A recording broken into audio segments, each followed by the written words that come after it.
Hey YouTubers, I encountered some of the weirdest things on my drive home. Ever watched the Alfred Hitchcock movie? Birds? Can you hear them?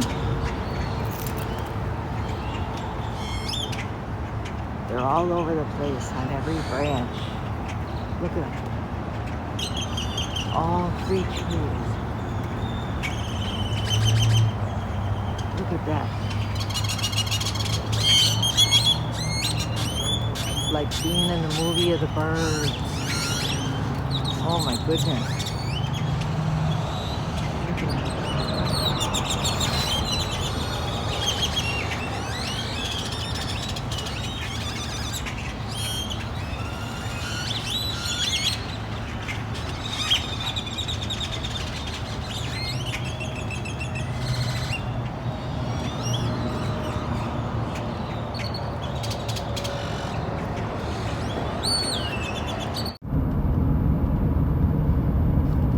Like we got a road fire. Oh, looks like we got a car fire or some kind of fire.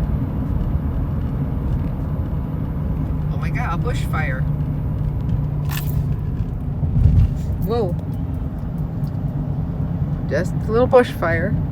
Brush fire. And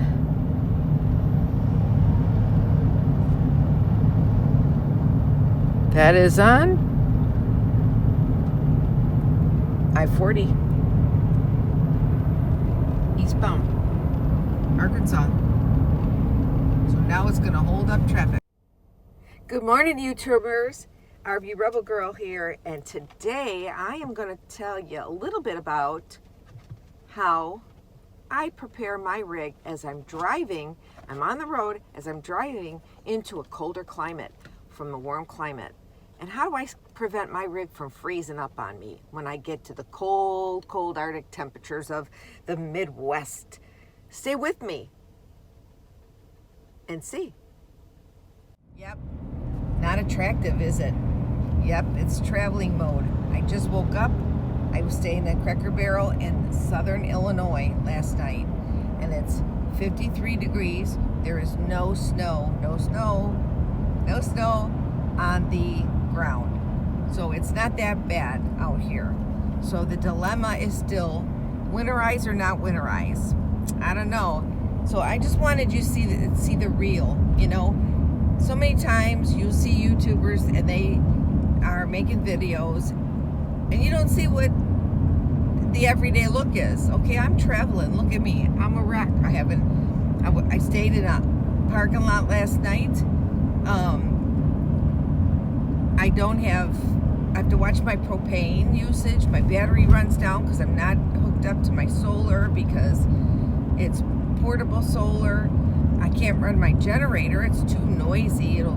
People get aggravated and upset about it. You know, if you're in a public parking lot running your generator, you don't want to give campers or boondockers a bad name, so you're careful. You don't put out your slides all the way. You don't run the generator. You don't put out your lawn chairs.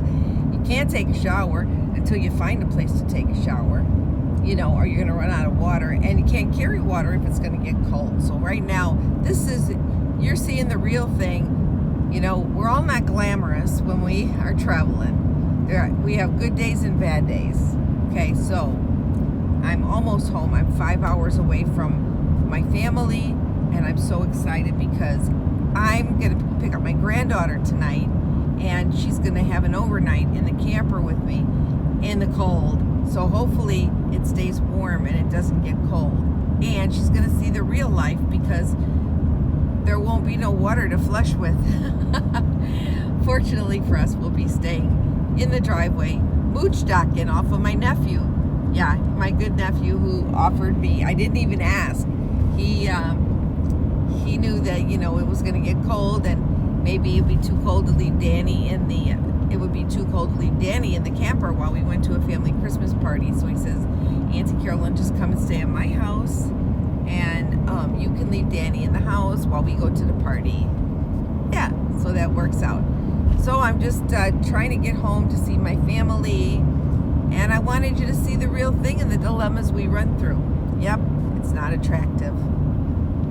No, but hair's all pulled back. I can't wait to take a shower. Some of the weird things these are some of the things that happen when you travel.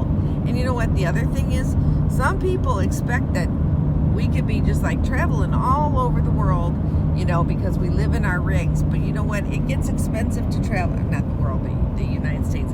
It gets expensive to travel all the time. Gas is expensive, you know.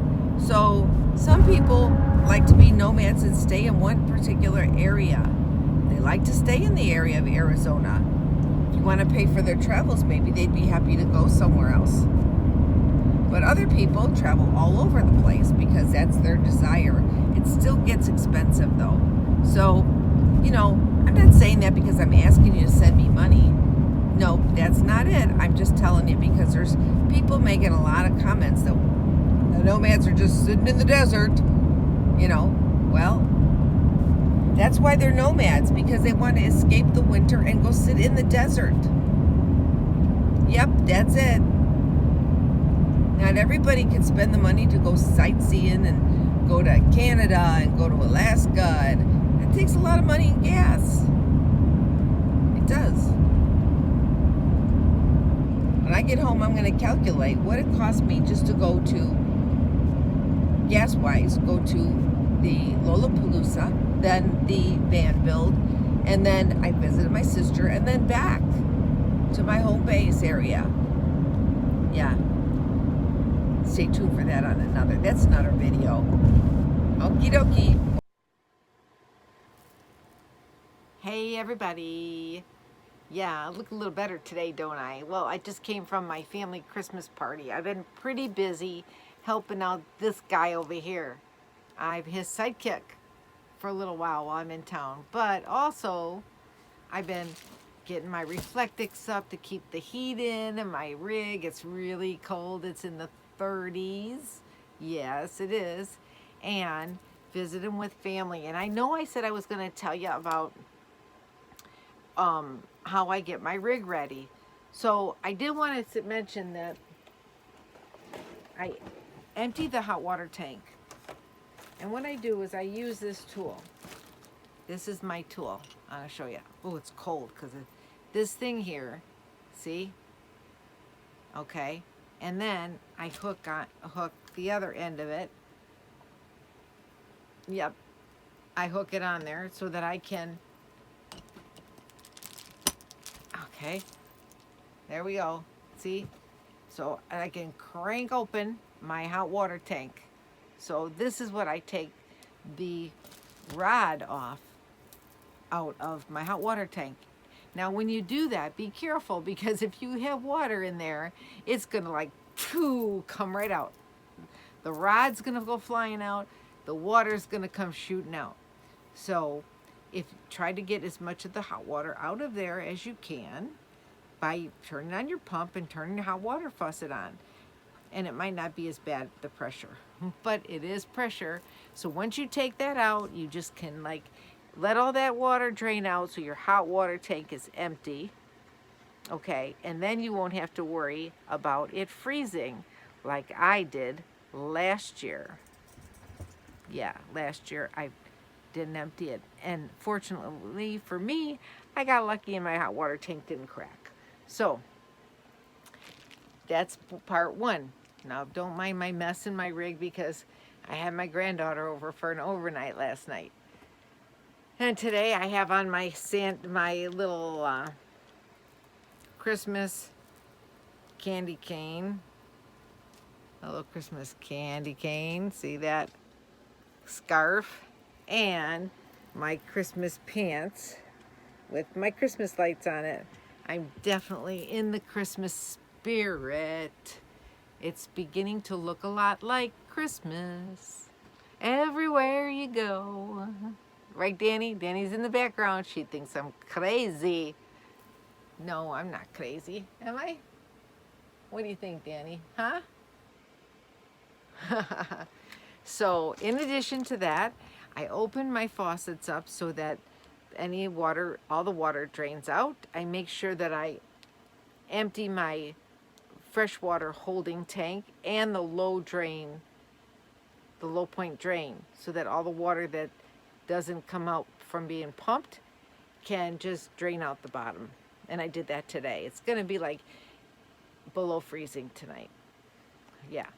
Now, I have this little tool that I can stick on my where I put my fresh water into my RV, not into the holding tank, but into the, like as if I'm going to plug up to water.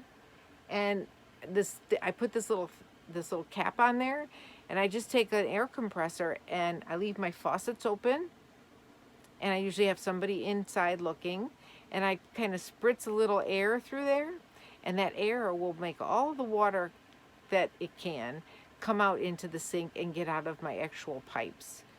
So that will help. And then I take and I pour some RV marine antifreeze down my drains. So I have some antifreeze in the traps of the kitchen sink, the bathroom sink, the shower, and I even put some antifreeze in my toilet. I do. I put some antifreeze down my gray tank and my black tank, just in case there's some water still left in there or stuff that might freeze. I don't want any poopsicles. You got it, baby. Poopsicles. I know I'm not the first one to call it that, but it's reality in the camping world. It really is. So that's what I do when I winterize my camper temporarily, because I'm not storing it. I'm just here parked for a couple more days in the cold, and I don't use any water, and I will use the bathroom. I will use the toilet to flush. I'll put some flushing water in there. So that's why I make sure I got enough antifreeze in my black tank so that everything in there doesn't freeze. It won't be long until I'm in the warm weather again. Speaking of which, I just want to say thank you to everyone for watching my videos, and I also want to say thank you to